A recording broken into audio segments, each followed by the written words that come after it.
Hey guys, welcome back to Deepak's Daily Reading. Today I want to talk about the parallels, now that I'm getting deeper into Isaacson's Leonardo da Vinci with Elon Musk.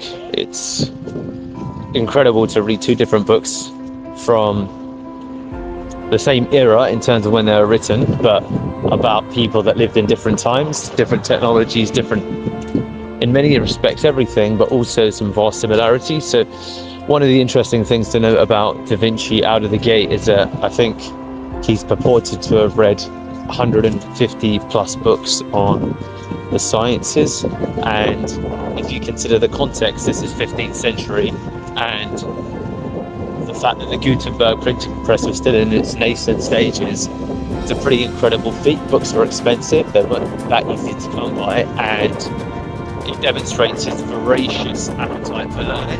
So in this way, these two men are similar in terms of their intense desire to instantiate knowledge, to take in knowledge. So that's ultimately really, really important, and the discipline towards ultimately acquiring knowledge, and then wisdom coming as a consequence of knowledge. It compounds with intense experimentation.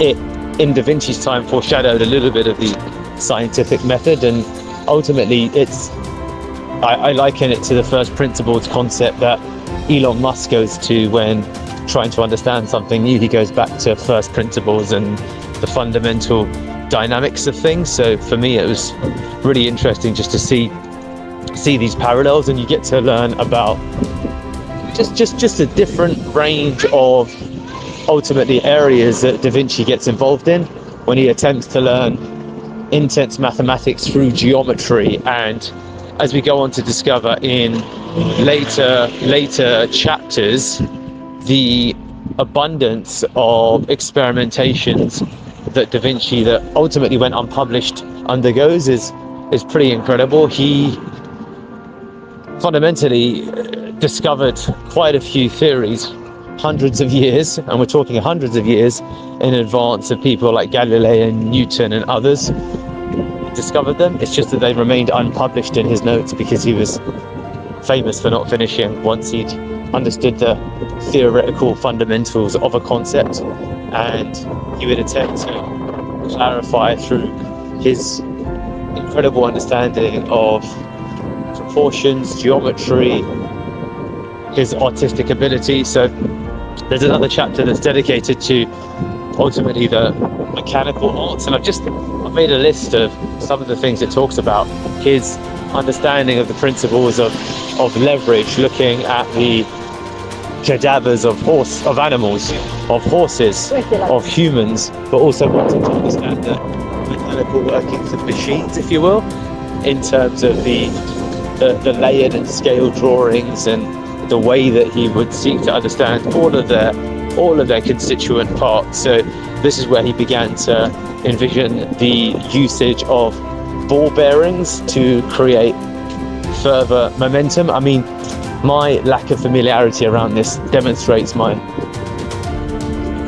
lack of understanding, if I'm being honest, with I guess fundamental concepts of engineering and otherwise. And I presume just for the first principles perspective, the things that to a degree I would like to learn a little bit about.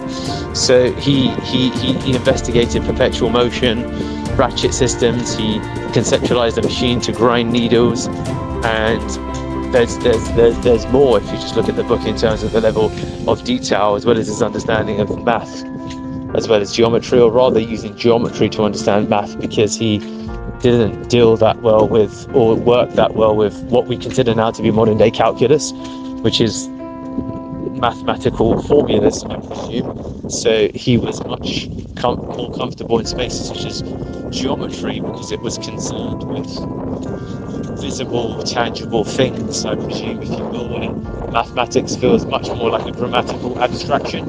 Abstraction, that's an idea or something that I take from a different, it might be from Jordan Peterson, he talks about it. I'm not quite sure where I got that concept from, but anyway, really, really interesting to see the parallels between Da Vinci as well as Elon Musk.